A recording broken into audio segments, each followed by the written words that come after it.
आज हमारे दुनिया के वैज्ञानिकों ने इतने अधिक परमाणु बम बना दिए हैं कि मैं आपको बतला चुका हूं। हमारी दुनिया में, पूरे दुनिया में, भारत में, चाइना में, अमेरिका में, पाकिस्तान में, रूस में, जापान में, जर्मनी में इतने सारे परमाणु बम सबने बना बना के रखे हैं। इतने परमाणु बम बना दिए लोगों ने कि 7 बार पूरी पृथ्वी समाप्त हो सकती है। कितनी बार? 7 बार पूरी पृथ्वी समाप्त हो सकती है इन परमाणु बमों से। अब बताइए, इन परमाणु बमों को बनाने की क्या जरूरत थी? यदि आपने हम पर परमाणु पटक दिया और हमने भी आप पर परमाणु पटक दिया तो हमारी आपकी दुश्मनी के कारण ना जाने कितने लाख निर्दोष लोग मारे जाएंगे कि नहीं। हमारे ऋषि मुनियों में भी महाभारत का भी युद्ध हुआ था। उस युद्ध में भी केवल वही लोग मारे गए थे जो युद्ध कर रहे थे। आम जनता पर कोई अटैक नहीं हुआ था। आम जनता सुरक्षित थी महाभारत के युद्ध में, और राम रावण के युद्ध में भी आम जनता सुरक्षित थी। जबकि आपने सुना होगा नागासाकी में परमाणु बम पटका गया था, वहां आज भी वहां का आदमी विकलांग पैदा होता उस परमाणु बम के कारण।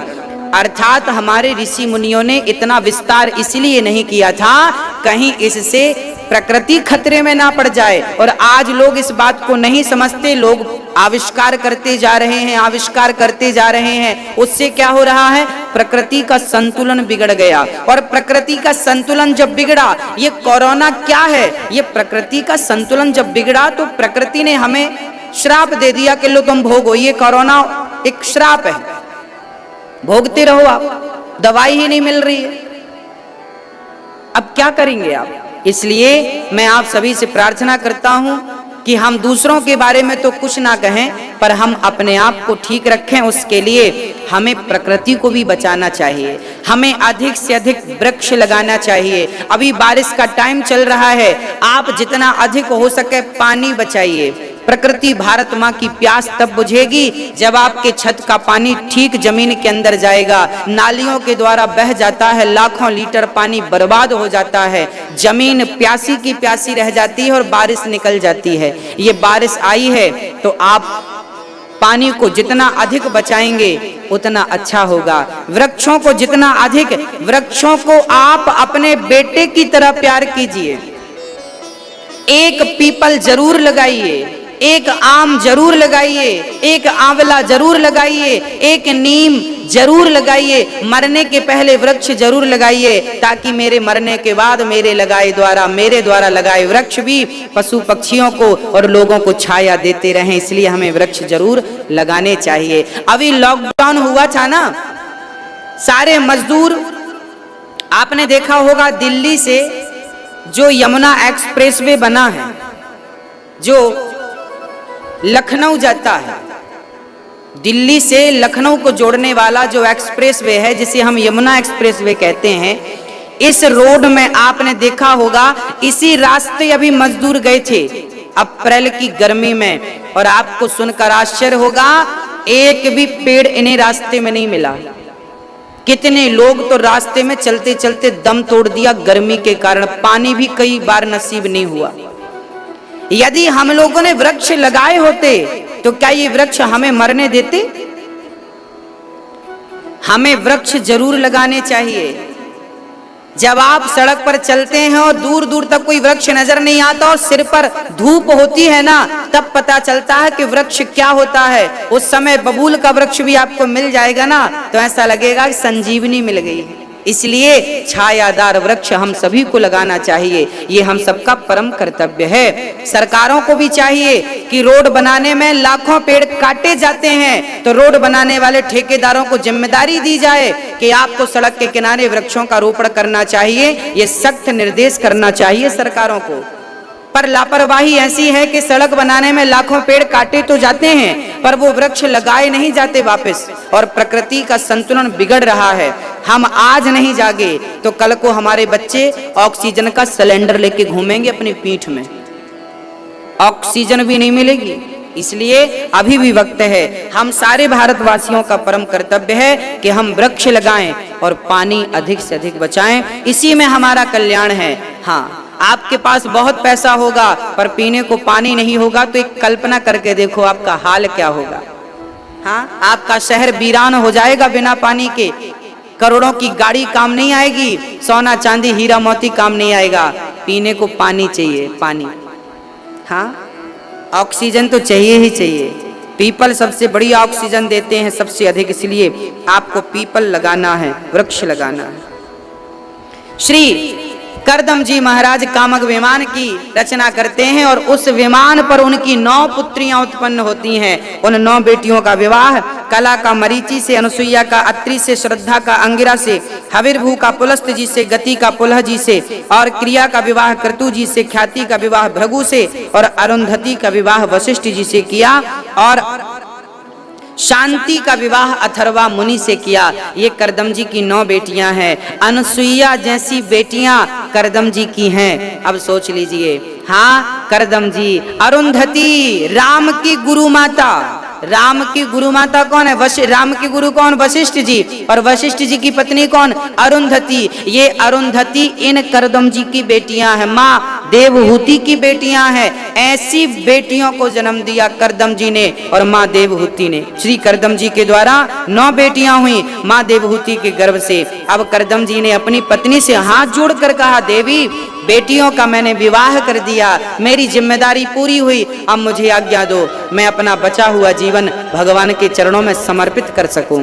देवहूति ने कहा, स्वामी जी, यदि आप मुझे छोड़कर चले गए इस जंगल में, चूंकि बेटियां तो अपने घर चली गईं, आप मुझे छोड़कर चले जाएंगे तो मेरा सहारा कौन बनेगा? इसलिए मेरा सहारा बन जाए उसके लिए मुझे एक पुत्र दे करके जाइए, एक बेटा देकर जाइए। और करदम जी रुक गए। माँ देवहूति के गर्भ से स्वयं कपिल भगवान प्रकट होते हैं। कपिल देव जी का जन्म हुआ। करदम जी अब कपिल देव जी को देखते ही कि बेटा हो गया, तुरंत घर से निकल गए। इसका तात्पर्य क्या है? इसका तात्पर्य यह है, इस कथा से हमें यह शिक्षा मिल रही है कि जब आपके बच्चे बड़े हो जाएं, आपके बच्चे कमाने लग जाएं, तो आप अपना मन बच्चों से हटाकर अपना मन भगवान के चरणों में लगाएं। हाँ, अब आप अपनी जिम्मेदारियों से निकलकर आपकी एक जिम्मेदारी और बची है, आत्म कल्याण करने की। ईश्वर को पाना आपकी ही जिम्मेदारी है। आप बेटों की जिम्मेदारी से निवृत्त हो गए, अब परमात्मा को पाने की ये जिम्मेदारी और निभाइए और परमात्मा को पाइए। हम सारी जिंदगी क्या करते हैं? पहले तो पत्नी का, बच्चों का पालन पोषण करते हैं, बुढ़ापा आया तो नाती पोतों का मुंह देखना चाहते हैं और उसके बाद फिर उनके लिए जीते हैं, उनके लिए सब करते हैं। वो लात मारें या गाली दें फिर भी हमारा मन हटता नहीं है। क्यों अपना जीवन नरक बना रहे हैं आप? शरीर आपका बढ़िया है, बच्चे बड़े बड़े हो गए, बेटी अपने घर सुखी, बेटा अपने सुखी है, काम धाम में लगा। अब आप निवृत्त हो गए सारे कामों से, अब आप संसार से मन को हटाएं। 1 महीने जगन्नाथ जी में रहें, 1 महीना वृंदावन में रहें, 1 महीना द्वारिका में रहें, ऐसे भगवान का चिंतन करते रहें। बचा हुआ जो धन था आपका, वो अपने लिए थोड़ा सा बचाइए और आप कुछ समय तीर्थों में गुजारिए। आपका मन पवित्र होगा, संतों की शरणागति ग्रहण कीजिए, आपका मन निर्मल होगा और अंत समय भगवान का चिंतन करते करते यदि प्राण निकले तो मुझे लगता है तब ये मानव जन्म सफल हो जाएगा। यही हम सबकी जिंदगी होनी चाहिए, यही हम सबकी दिनचर्या होनी चाहिए।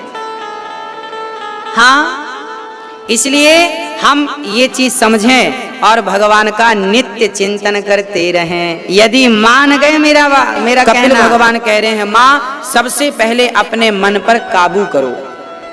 अब मन पर काबू कैसे करें? तो अच्छे लोगों की संगत। देवहूति माने का अच्छे लोग किन्हें आप समझ रहे हैं? तब कपिल भगवान ने अच्छे लोगों की पहचान बताई। तितिक्षवः कारुणिकाः सुहृदः सर्वदेहिनां अजात शत्रवः शांता साधवः साधुभूषिणः। तितिक्षवा, हमें सहनशील होना चाहिए। तितिक्षवः कारुणिकाः, हृदय में करुणा, जिनके अंदर सहनशीलता है, जिनके अंदर करुणा है, जिनके अंदर संप्रभुता है, जिनके कोई दुश्मन, अजात शत्रुवा, कोई दुश्मन नहीं, ऐसे संतों की जब हम शरणागति करेंगे, ऐसे संतों की शरण में जाएंगे तो संत हमें भगवान से मिलने का मार्ग प्रशस्त कर देंगे।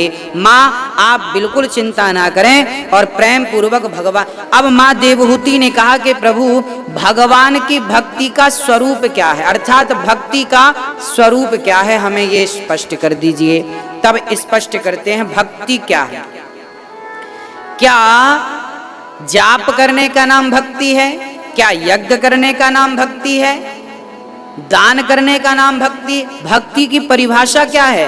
क्या है भक्ति? तब कपिल भगवान ने माँ देवहूति से कहा, माँ सब में ईश्वर, अहम सर्वेषु भूतेषु, सब में परमात्मा का दर्शन करना और जीव मात्र से प्रेम करना ही भगवान की भक्ति है। एक छोटा सा उदाहरण देकर मैं आपको समझाता हूं।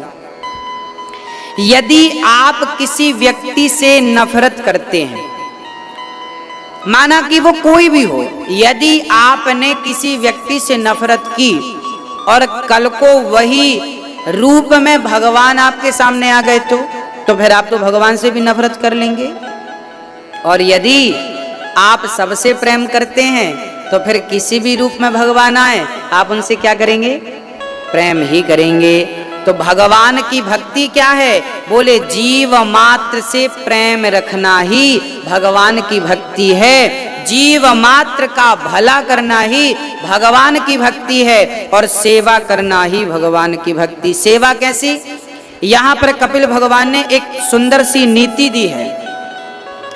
भागवत में जैसे रास पंचाध्यायी है, ऐसे इस प्रसंग को भक्ति पंचाध्यायी कहते हैं। ये भक्ति के पंचाध्यायी हैं। 5 अध्यायों में श्री कपिल भगवान ने माँ देवहूति को भक्ति तत्व का निरूपण किया कि भक्ति कैसे की जा सकती है। मैंने आज बहुत सारी बातें आपको बतलाई कि कैसे ध्यान कर सकते हैं आप भगवान का, कैसे भगवान से, संसार से संबंध तोड़कर थोड़ी देर के लिए भगवान से जोड़ सकते हैं। ये सब भक्ति के अंतर्गत है।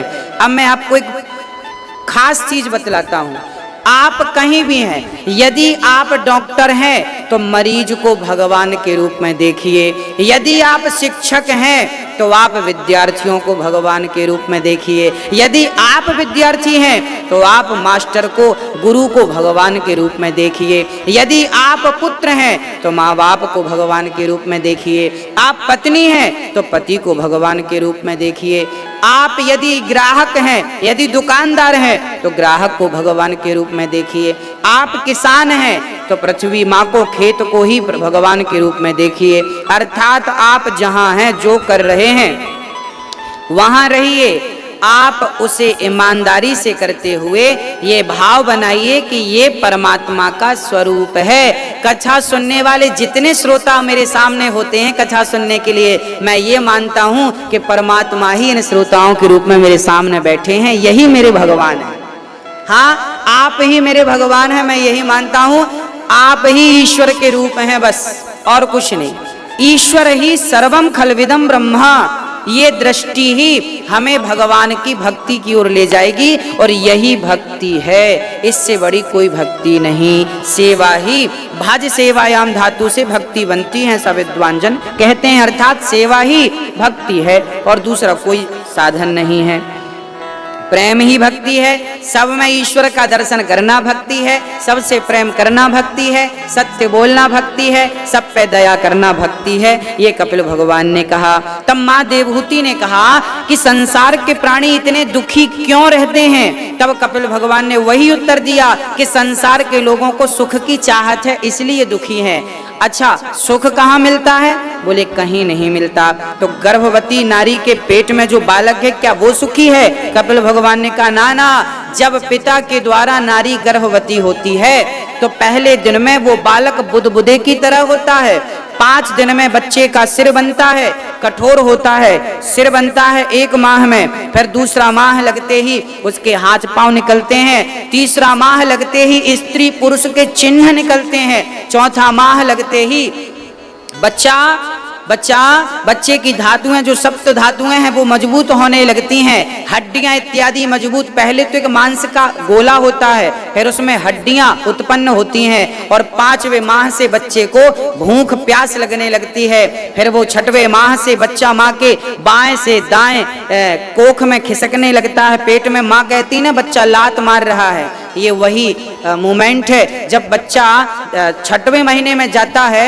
गर्भवती नारी जब 6वां महीने का गर्भ होता है तो बच्चा उल्टा लटका रहता है, उसे बड़ी पीड़ा होती है। माँ के पेट में जो छोटे छोटे विषाणु जीवाणु इत्यादि होते हैं वो सब उस बच्चे की त्वचा को काटते हैं, उसे बड़ा कष्ट होता है और वो भगवान से प्रार्थना करता है कि प्रभु मुझे बाहर करो, मुझे बड़ा कष्ट है, मुझे बड़ी पीड़ा है, बड़ी तकलीफ है। हाँ, इतना कष्ट होता है उसे। आपने कभी कभी देखा होगा कि जब बच्चे पैदा होते हैं ना तो उनकी पीठ लाल होती है, उनके बच्चों के शरीर के कुछ अंग ना लाल होते हैं। और लाल कब होते हैं? जब आप किसी को खूब पिटाई करिए तो वो लाल हो जाता है। हाँ, हम जब माँ के गर्भ में थे ना तो हमें बड़ा कष्ट था। ये छोटे छोटे जीव माँ के पेट के हमें ये विषाणु शुक्राणु इत्यादि जो हैं सब हमें नोच नोच के खाते हैं मांस, और बड़ा कष्ट बड़ी तकलीफ। गोस्वामी जी कह रहे हैं जन्मत मरत दुसह दुख होई, बहुत तकलीफ होती है जन्म के समय, पर हम सब भूल जाते हैं उस कष्ट को। उसके पश्चात जब हम बाहर आते हैं भगवान से बड़ी प्रार्थना करते हैं, हे प्रभु हे गोविंद हमें इस नरक से बाहर निकालो। भगवान बोलते हैं मैंने कई बार तुझे बाहर निकाला, फिर तू ऐसे कर्म करता है कि फिर अंदर आ जाता है। ये जो जन्म और मृत्यु का जो चक्र है, इस चक्र से बचना चाहते हैं तो केवल भगवान की शरण ग्रहण कीजिए, दूसरा कोई उपाय नहीं तो आप जन्म और मृत्यु के चक्र से निकल नहीं पाएंगे। अच्छा, ये मानव का तन भगवान ने क्यों दिया? हमें कुत्ता नहीं, बिल्ली नहीं, सुअर नहीं, चींटी नहीं, हाथी नहीं, गधा नहीं बनाया, मनुष्य क्यों बनाया है? क्योंकि मनुष्य के तन से ही परमात्मा को पाया जा सकता है, किसी दूसरे शरीर से ईश्वर को नहीं पाया जा सकता। और इस तन को पाकर उस विधाता को ना पाया, उस परमात्मा का साक्षात्कार ना किया, उसका एहसास ना किया, उसे महसूस ना किया, तो मुझे लगता है कि आपका मानव का तन पाना बेकार चला गया, व्यर्थ चला गया। एक बार मैं कथा में अक्सर मैं एक दृष्टांत आपको दिया करता हूँ, आज पुनः मुझे स्मरण आया आपको दे दूं। एक बार क्या हुआ, एक जंगल में शेरनी जा रही थी और वो शेरनी को एक गीदड़ का बच्चा मिल गया। शेरनी को दया आई, वो गीदड़ का बच्चा नवजात था, उसकी माँ मर गई थी, वो माँ के इर्द गिर्द था। शेरनी को दया आई, अपने गुफा में अपने पास लाई, अपने घर लाई और वो अपना दूध पिलाकर उस गीदड़ के बच्चे को बड़ा करती है, पालती पोसती है। अच्छा, शेरनी का अपना भी एक शावक था, एक अपना बच्चा था, खुद का बेटा। अब शेरनी के 2 बच्चे हो गए, एक तो खुद का शेर, खुद का बेटा, और एक गीदड़ के बच्चे को दूध पिलाकर बड़ा किया, वो भी बेटा हो गया। चलिए, एक दिन शेर के उस एरिया में हाथी के झुंडों ने आक्रमण कर दिया। हाथियों ने वहां दस्तक दे दी और पूरा जंगल उजाड़ने लगे।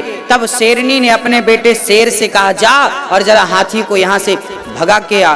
गीदड़ बोला, माँ मुझे भी आज्ञा दो, मैं भी आज हाथी को भगा के आऊंगा। शेरनी ने कहा, बेटा हाथी को भगाना तेरे बस में नहीं है, तू बैठ। गीदड़ का बच्चा बोला, ना मैं भी तो तेरा बेटा हूं, मैंने भी तो तेरा दूध पिया है, मैं जाऊंगा। नहीं माना, गया और हाथी के सामने खड़ा होके बोला, ए हाथी भाग जा, नहीं तो मैं तुझे मार डालूंगा। हाथी को लगा ये गीदड़ का बच्चा बड़ी बड़ी बातें क्यों कर रहा है, क्यों रे तेरा इतना बड़ा मुंह कैसे हो गया, ऐसी बातें क्यों कर रहा है। गीदड़ का बच्चा बोला, जानते नहीं मैं शेरनी का बेटा हूं, दूध पियाऊं उसका। हाथी ने कहा, तो अच्छा अब आ मैं तुझे मजा चखाता हूँ। हाथी ने सूंड से उठाकर गीदड़ के बच्चे को जो पटका, उसकी नस नस ढीली पड़ गई। लंगड़ाता लंगड़ाता आया, शेर का बच्चा हंस रहा था, माँ से मना किया था, माना नहीं, पिट के आ गया। अब गीदड़ का बच्चा बोला, माँ इसने तो हाथी को पछाड़ दिया मेरे भाई ने, पर मैं भी तो तेरा दूध पिया हूं, पर मैंने हाथी से युद्ध क्यों नहीं जीता मैं। तब शेरनी ने पुचकारते हुए कहा, बेटा तूने दूध तो मेरा पिया है, पर तू है गीदड़ का बच्चा, और आज तक के इतिहास में कभी गीदड़ ने हाथी का शिकार नहीं किया।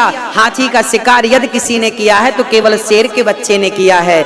जैसे हाथी का शिकार केवल शेर कर सकता है, ऐसे परमात्मा को केवल मनुष्य ही पा सकता है। ना कुत्ता, ना बिल्ली, ना पशु, ना पक्षी, ना जीव, ना जंतु। इस 84 लाख योनियों में केवल मनुष्य के अंदर ईश्वर को पाने की, परमात्मा को पाने की सामर्थ्यता है। और उस तन को पा लिया है। आधा 50 तो तुमने पा लिया, मानव का तन तो पा लिया, पर इस तन को पाकर उस परमात्मा को नहीं पाया जिसको पाने संसार में आए, जिसको एहसास, जिसको महसूस करने आए, उसे नहीं पाया, उसका चिंतन नहीं किया। तो मुझे लगता है ये मानव का तन बेकार है। गीदड़ कभी शेर का शिकार नहीं कर सकता। ऐसे इस कलयुग में कुत्ता, बिल्ली, पशु पक्षी से कहो चलो भाई कथा सुन लो, चलो ध्यान लगा लो, तो क्या कुत्ता, बिल्ली, पशु पक्षी ध्यान लगाएंगे? कभी कथा सुनेंगे? ये मानव का तन पाकर लोग कथा ना सुने, भगवान का चिंतन ना करें, तो इन जैसा अभागा कौन होगा? सुना हूं उमाते लोग अभागी, हरि तज विषय होहि अनुरागी। जो भगवान को छोड़कर विषयों में लगे हैं वो सब अभागी हैं, ऐसा गोस्वामी जी कह रहे हैं। माँ देवहूति का अज्ञान नष्ट किया और माँ सिद्धा नाम की उस प्रेम से माँ सिद्धा नाम की नदी बनकर बह गई। कपिल भगवान ने नदी में आचमन किया, सीधे गंगा सागर श्री कपिल भगवान चले गए। बोलिए कपिल देव भगवान की। कपिल भगवान सीधे गंगा सागर की ओर गए। मनु जी महाराज की ये 2 बेटियों की चर्चा आपने सुनी। मनु जी महाराज की तीसरी बेटी का नाम था प्रसूति, जिनका विवाह दक्ष से हुआ। दक्ष की सबसे छोटी पुत्री का नाम था सती, और सती का विवाह भगवान शिव से हुआ।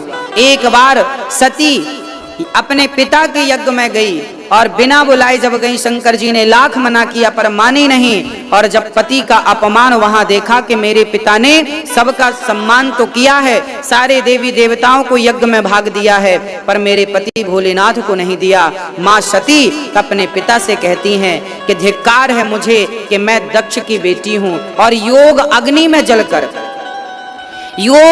में जलकर माँ सती वहां अपने शरीर को पूरा करती हैं। भगवान शिव माँ सती का शरीर लेकर चले और जहां जहां माँ सती का वो अंग गिरा वो शक्ति पीठ बनती गई।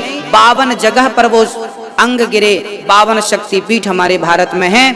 बंटवारे के टाइम एक पाकिस्तान चली गई, बाकी 51 आज भी हमारे भारत में उपस्थित हैं।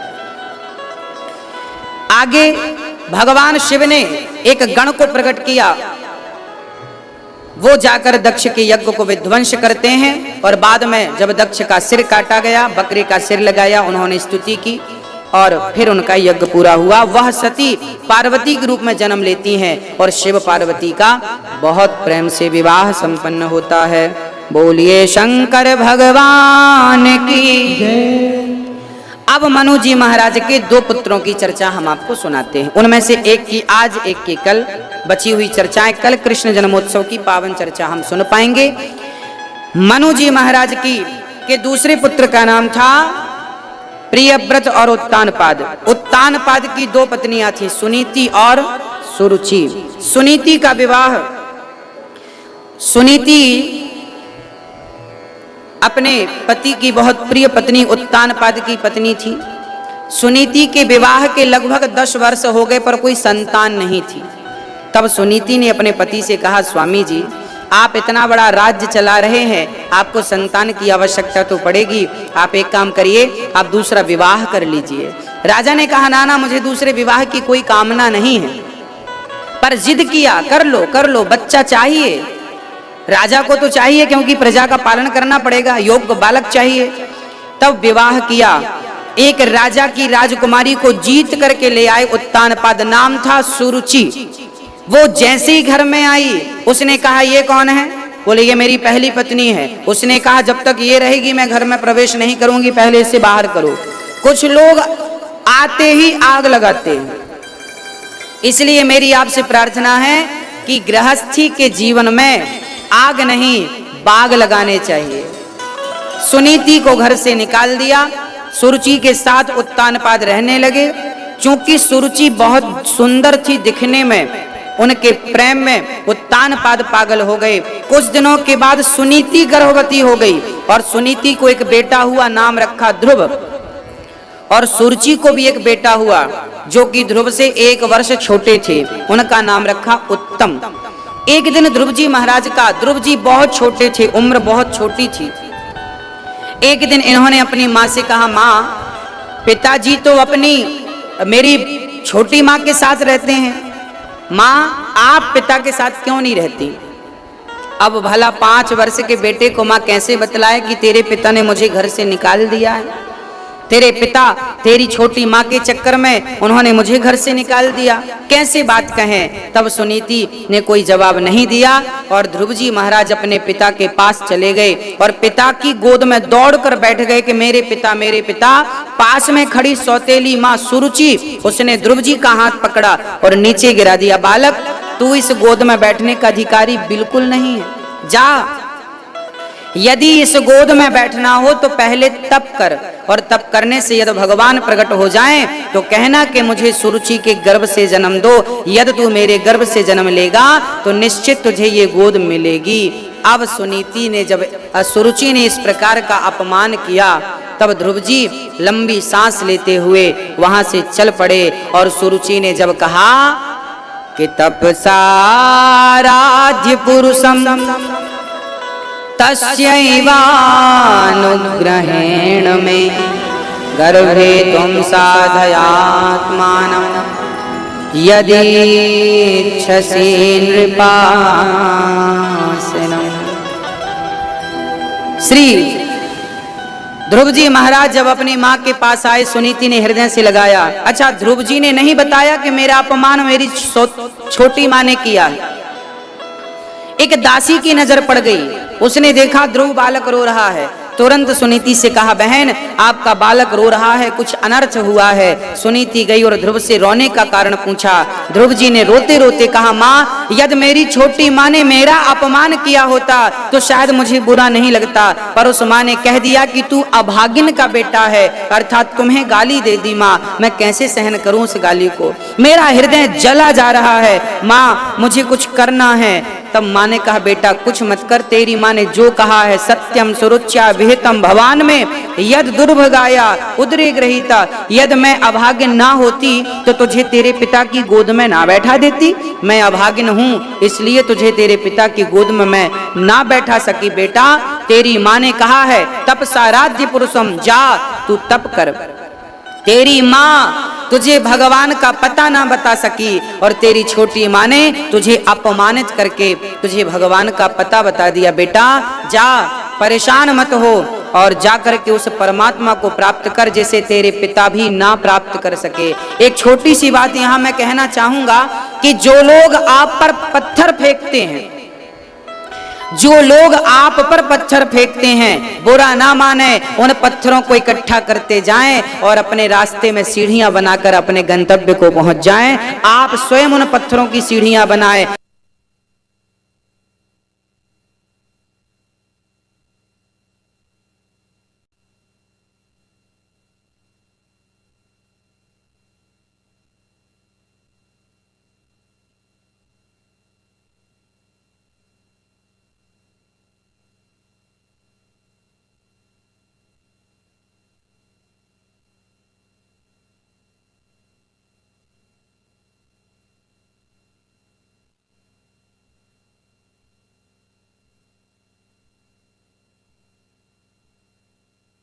जी ने माँ से कहा, माँ ये बताइए भगवान कहाँ मिलेंगे?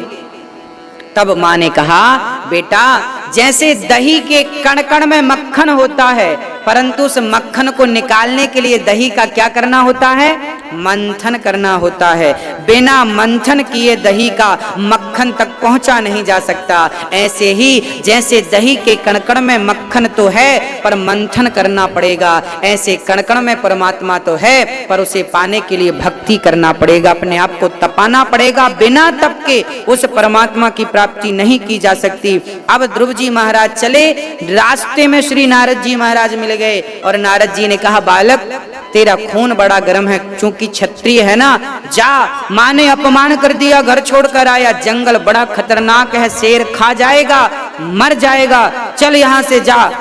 श्री नारद जी से ध्रुव जी ने कहा, भगवान यदि भगवान की प्राप्ति का कोई पता बतला सकें तो बतलाएं, अन्यथा मुझे घर जाने का आदेश ना दें। अब तो मैं तब घर वापस जाऊंगा जब मुझे परमात्मा की प्राप्ति हो जाएगी। बस भक्तों, जीवन में पत्नी मिल गई, पति मिल गया, परिवार मिल गया, अब आखिरी यही इच्छा रखो, प्रबल इच्छा रखो कि जैसे पत्नी मिली, बच्चा मिला, परिवार मिला, पद मिला, प्रतिष्ठा मिली, अब ऐसे भगवान मिल जाए तो ये जीवन पार हो जाए, जीवन सार्थक हो जाए।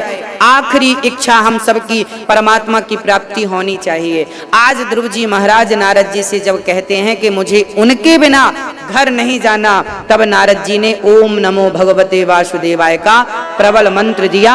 और नारद जी के मंत्र देने पर इसी वृंदावन क्षेत्र में यमुना के पावन तट पर मधुवन है, यही वृंदावन धाम के पास, और वहां श्री मधुवन में ध्रुव जी महाराज खड़े होकर के ओम नमो भगवते वासुदेवाय का जाप करते हैं। 1 माह गुजरा, 3 दिन में एक बार भोजन करते हैं, वो भी कंदमूल फल। दूसरा माह लगा 6 दिन में एक बार, तीसरा महीने लगा 9 दिन में एक बार। अब मन भोजन प्रसादी से हट गया, मन घर परिवार से हट गया और गुरु वचनों पर विश्वास कर लिया। ओम नमो भगवते। देखिए, जब आप अपने दिए मंत्र पर गुरु ने कह दिया कि राम राम जपो, आप विश्वास से जब राम राम जपेंगे, कृष्ण कृष्ण जपेंगे, नारायण नारायण जपेंगे, तो गुरु ने कह दिया कि नारायण नारायण जपो। आप जपते रहिए, जपते रहिए, स्वयं नारायण स्वयं आपको आगे का रास्ता प्रशस्त करते जाएंगे। केवल आपको एक बार गुरु वचनों पर विश्वास करना होगा, उस मार्ग पर एक बार चलना होगा और श्रद्धा से चल पड़िए, मंजिल तक भगवान पहुंचाएंगे। प्रिय भक्तों, आरती आज आप देखना चाहते हैं तो आप YouTube पर आ जाइए। श्री अनिरुद्धाचार्य जी डालेंगे आप अपने YouTube पर। अब कथा टीवी से कटने वाली है, आप YouTube पर जब अनिरुद्धाचार्य जी डालेंगे तो आप कथा को YouTube पर देख पाएंगे। फेसबुक पेज पर भी ये कथा चल रही है, फेसबुक पेज का नाम है अनिरुद्धाचार्य। आप उस पेज पर जाकर के भी कथा सुन सकते हैं और पेज को फॉलो कर सकते हैं। आपसे प्रश्नोत्तरी करने के लिए मैं आपके पास अभी फेसबुक पेज पर लाइव आऊंगा, आप सुनिएगा। श्री ध्रुव जी महाराज 6 महीने पूरे करते हैं और भगवान का प्रबल ध्यान करते हैं। पांव के अंगूठे के बल पर खड़े होकर जब जाप किया, प्राण वायु रोक लिया, इंद्रासन हिल गई और इंद्र दौड़े दौड़े भगवान के चरणों में गिर पड़े। भगवान से कहा, प्रभु ऐसे भक्त को दर्शन दो। तब कहा कि मैं ऐसे भक्त को दर्शन दूंगा नहीं, मैं स्वयं ऐसे भक्त का दर्शन करता हूँ। स्वयं भगवान प्रकट हो गए भक्त का दर्शन करने के लिए। बोलिए भक्त वत्सल भगवान की जय। और भगवान श्री ध्रुव जी के सामने जब खड़े भये, ध्रुव जी के नेत्र बंद थे। जब आंख खुली तो जो छवि उनके हृदय में थी, वही छवि स्वयं भगवान खड़े सामने दर्शन दे रहे थे। चरणों में गिर पड़े। क्या स्तुति करें, क्या कहें, कुछ पढ़े लिखे थे नहीं। तब भगवान ने उनके गाल पर शंख का स्पर्श कराया, कपोल पर। जब जैसे ही शंख का स्पर्श हुआ, ध्रुव जी को ज्ञान हुआ और ध्रुव जी ने स्तुति करने शुरू कर दी।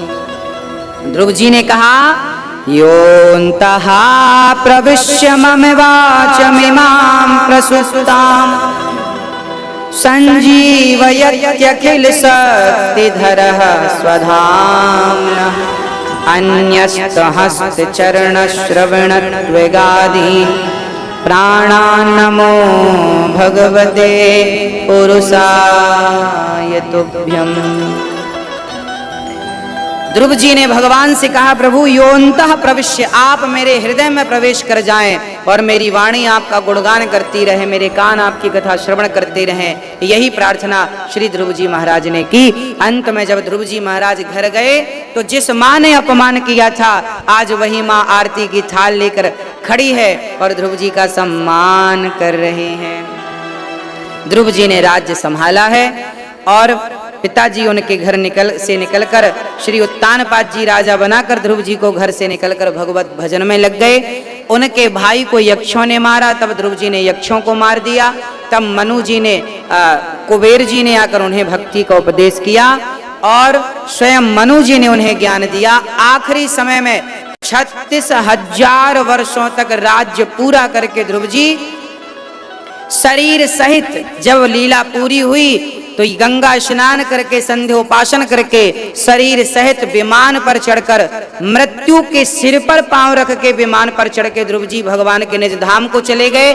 आज भी ध्रुव तारा बनकर चमक रहे हैं और अपनी माँ को साथ लेकर गए हैं। कहते हैं एक लायक बेटा अपनी 21 पीढ़ियां तार दिया करता है यदि वो भगवान से जुड़ जाए तो। ऐसे ध्रुव जी महाराज की पावन चर्चा पूरी हुई। आगे हम